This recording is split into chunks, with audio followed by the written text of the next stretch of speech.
Hello students, जय स्वामीनारायण। कल हमने एंगल्स और लाइन तक acute angle, obtuse angle, straight, reflex, right, बहुत सारे एंगल्स जो थे हमारे वो। फिर दूसरे हमारे पास थे complementary angle and supplementary angle. तीन एंगल के बारे में पता था हमें। आर्म्स पता होने चाहिए, हमें वर्टेक्स पता होने चाहिए, राइट। ओके, तो आज आज हमें स्टार्ट करना है एंगल्स तो स्टार्ट करना है आपको, लेकिन आज आपको एडजेसेंट एंगल, राइट। कौन सा? Adjacent angle. कौन सा एंगल? Adjacent angle. अब देखिए कैसे adjacent angle.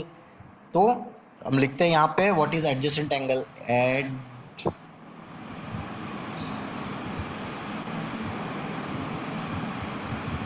Adjacent angle, right. अब एडजेसेंट एंगल क्या होता है, तो पहले हम फिगर ड्रॉ कर लेते हैं। ये देखिए आपके पास फिगर है, राइट।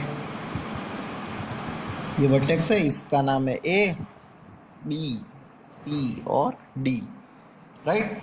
अब देखिए यहाँ पे आपको दो दो एंगल्स मिलेंगे। यहाँ पे आपको कौन सा एंगल मिलेंगे? दो एंगल मिलेंगे। कौन सा एंगल? देखिए यहाँ पे एक एंगल है बी सी डी। ये क्या? बी डी सी, ये वाला एंगल मिला आपको एक, ये एंगल, राइट। और दूसरा एंगल आपको मिल रहा है ए डी बी। क्या मिल रहा है? ए डी बी मिल रहा है। तो ये दोनों एडजस्ट एंगल कौन से है? एडजेसेंट एंगल है। एडजेसेंट मतलब बाजू बाजू वाले, राइट। अब पता कैसे चलेगा कि ये दोनों एडजेसेंट एंगल है? तो इसमें तीन चीजें आपको याद रखनी है। क्या याद रखना है? तीन चीजें। कौन कौन सी? तो पहला है आपका कॉमन वर्टेक्स। कौन सा है? Common vertex. Common vertex. अब देखिए वर्टेक्स का मतलब क्या होता है? पॉइंट होता है।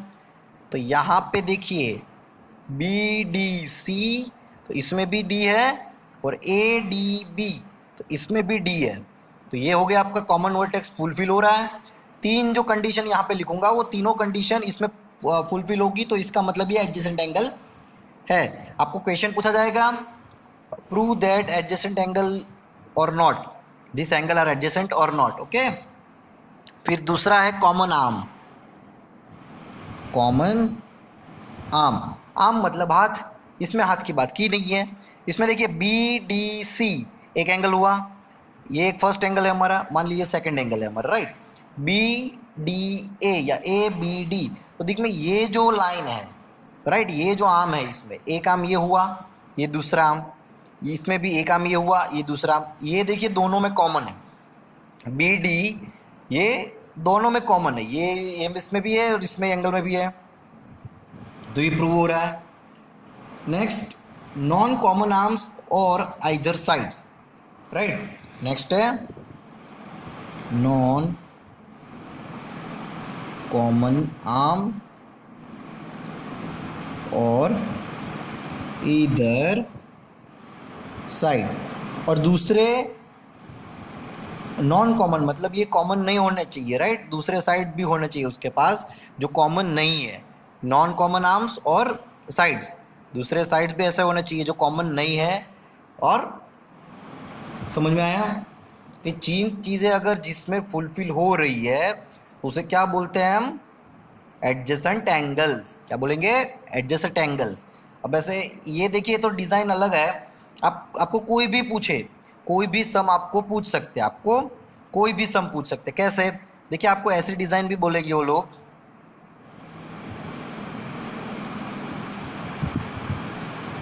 ऐसे, ये हो गया, ये हो गया लाइन, राइट। अब देखिए एंगल को लिखते कैसे है। ये जो एक एंगल है, ये हम नाम दे दिए ए बी सी और डी। ये बी सी, ये बी डी, तो इसमें क्या है? ए बी जो है वो कॉमन है, और ये बी दोनों में कॉमन है, और नॉन कॉमन आर्म भी है उनके पास, डी सी और डी बी। तो ये तीनों फुलफिल हो रही है, इसका मतलब ए बी सी एंगल है। ऐसा लिखते हैं, एंगल ए बी डी और एंगल ए बी सी, दोनों क्या हुए? एडजेसेंट हुए। क्या हुए? एडजेसेंट। आया समझ में? इसमें देखिए इसमें ऐसा भी बोल सकते हैं, ऐसे एंगल भी हो सकता है A B C, sorry A D C, ऐसा एंगल भी हो सकता है ए डी सी, ये बड़ा वाला एंगल, ये यहाँ से यहाँ। और दूसरा बी डी सी, दूसरा एंगल बी डी सी। तो इसमें देखिए A D B D C और बी डी सी, इसमें दोनों में ये डी सी लाइन कॉमन है, दोनों में क्या है, डी सी कॉमन है। और एंगल वर्टेक्स कौन सा कॉमन है, डी, डी वर्टेक्स कॉमन है दोनों में, यस, यहाँ पे। और एक लाइन कॉमन है डी सी, और नॉन कॉमन आर्ट है हमारा बी डी और बी ए। तो ये भी फुलफिल हो रहा है, तो दोनों क्या है, एडजेसेंट एंगल हुए, क्या हुए, एडजेसेंट एंगल। आया समझ में, क्लियर। चलिए नेक्स्ट करते हैं। नेक्स्ट में क्या है आपका, नेक्स्ट के अंदर है आपका अब हम कुछ लाइंस पढ़ेंगे, क्या पढ़ेंगे, लाइंस पढ़ेंगे। लाइंस के बारे में पढ़ते हैं हम कि लाइंस क्या होती है। तो अब पहले जो लाइन होती है, ये सिंगल लाइन है हमारी, मान लीजिए ये हमारी सिंगल लाइन है, राइट।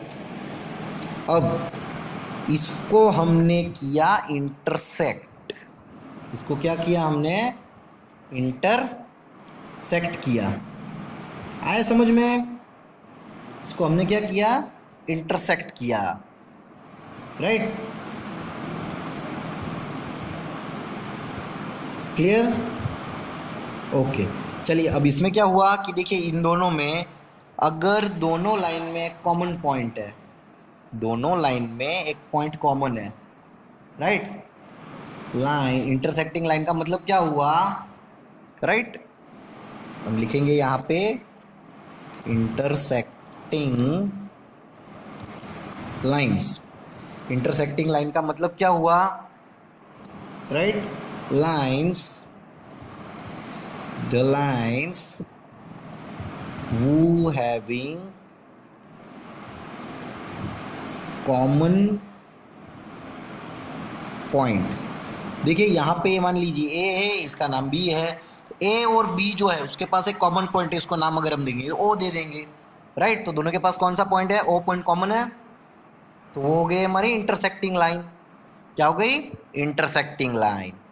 अब दूसरी है हमारी पैरेलल लाइन, क्या है, पैरेलल लाइन। कौन सी है हमारी, पैरेलल लाइन।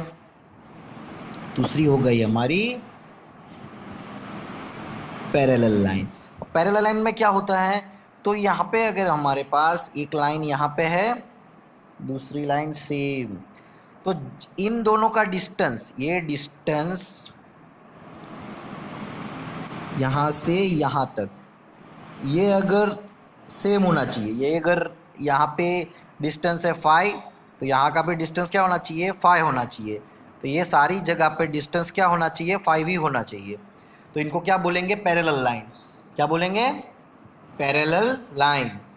समझ रहे हो, ये एल, ये एम, तो दोनों में कॉमन पॉइंट तो नहीं है, लेकिन दोनों जो दोनों डिफरेंस जो है, राइट, डिस्टेंस जो है वो डिस्टेंस क्या होना चाहिए, इक्वल होना चाहिए स्टार्ट टू एंड तक।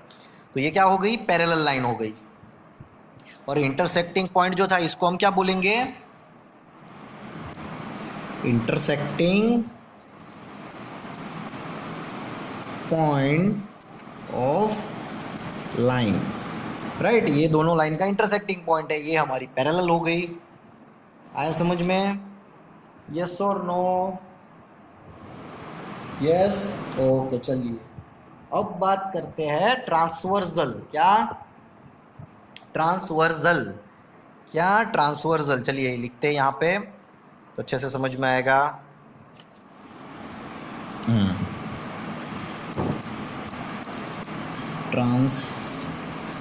Transversal line, right, transversal line. अब देखिए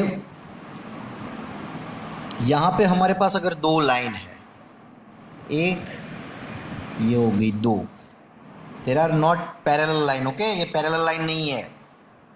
अब इसमें से एक लाइन यहाँ पे पास हो रही है, राइट, ये लाइन क्या हो रही है, यहाँ से पास हो रही है, ओके। इसका नाम हम दे दे रहे एल, यहाँ पे नाम दे रहे एम, यहां पे नाम दे रहे N, LMN।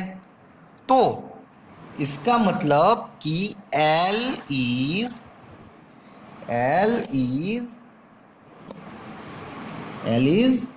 transversal line, L is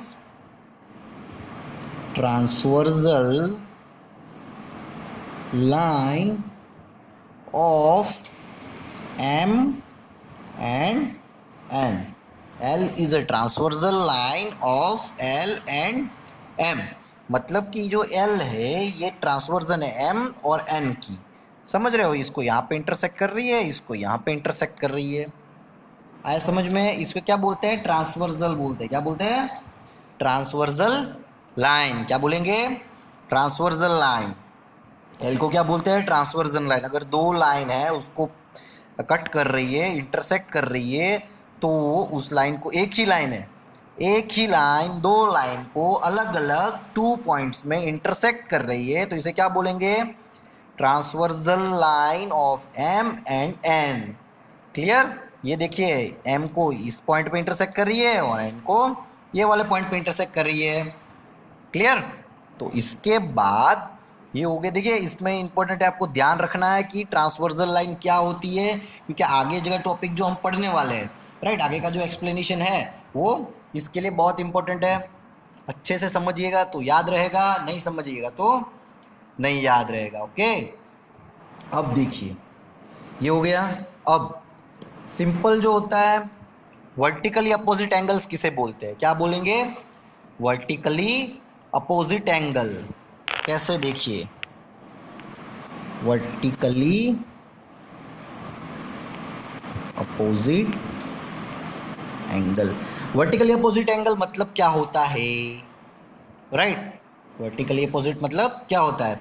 तो देखिए, हमारे पास मान लीजिए ये दो एंगल, दो लाइन है, राइट, ये सीधी लाइन है, ध्यान रखना। अरे सॉरी, एक ये होगी दूसरी, राइट, ये है हमारी लाइंस। ओके, ये है L, ये है M।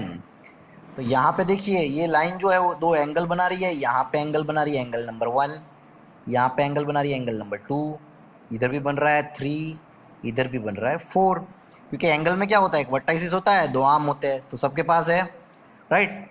तो इसमें 1 और 3 जो है वो क्या है? Vertically opposite angles. क्या है? Vertically opposite angles, right. तो ये जो एंगल 1 जो है और एंगल 3 जो है, ये क्या है? वर्टिकली अपोजिट है। दोनों क्या हो गए? इक्वल हो गए। क्या हो गए? इक्वल। और जैसे ही 4 और 2 जो है, 4 और 2 जो है, तो वो दोनों वर्टिकली अपोजिट है, तो ये दोनों भी इक्वल हो गए।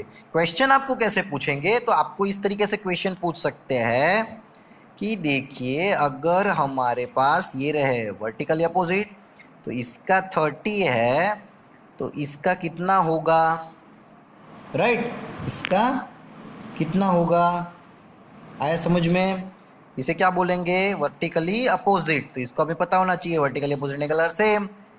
और एक ही लाइन दूसरी लाइन को कर रही है, तो सामने वाले जो है एक दूसरे के, वो क्या हो गए? इक्वल हो गए, vertically opposite, right. Okay, next करते हैं। अब आते हैं linear pair of angle. Linear pair of angles. देखिए, एक हमारे पास एक लाइन है, उसमें एक एंगल बन रहा है, राइट। ये हो गया हमारा A, ये हो गया हमारा B, ये हो गया हमारा C, और ये हो गया हमारा D। अब देखिए, इसमें कौन कौन से दो एंगल बन रहे हैं? अब देखिए, एक ही लाइन है, ये क्या है? एक ही लाइन है, ये एक ही लाइन है। इस पे कहीं पे और एक लाइन पॉइंट C पे क्या कर रही है? इंटरसेक्ट कर रही है। तो यहाँ पे दो एंगल बन रहे हैं, एक और दो, राइट, एडजेसेंट एंगल है दोनों। लेकिन दूसरी बात, लीनियर पेयर ऑफ एंगल का मतलब क्या होता है? कि sum of linear pair of angle is 180, right. 180 होता है। अब देखिए इसका अगर 90 है तो इसका भी 90 ही होगा। आए समझ में? इन दोनों का सम क्या होगा? 180 होना चाहिए। तो हम ऐसा लिख सकते हैं angle A C B plus angle A C D is equal to 180 because the sum of linear pair is 180 degree. दोनों लीनियर पेयर के जो एंगल्स होते हैं उनका अगर सम करते हैं तो आंसर हमारा आता है 180 डिग्री एंगल। ओके, तो इतने सारे जो भी आपने एंगल्स पढ़े, जो भी लाइंस पढ़ी, अच्छे से याद रहनी चाहिए और आपको ड्रॉ करके प्रैक्टिस भी कर लेना है और जो समझ में नहीं आए वो पूछ लेना। ओके, चलिए, थैंक यू। जय स्वामीनारायण।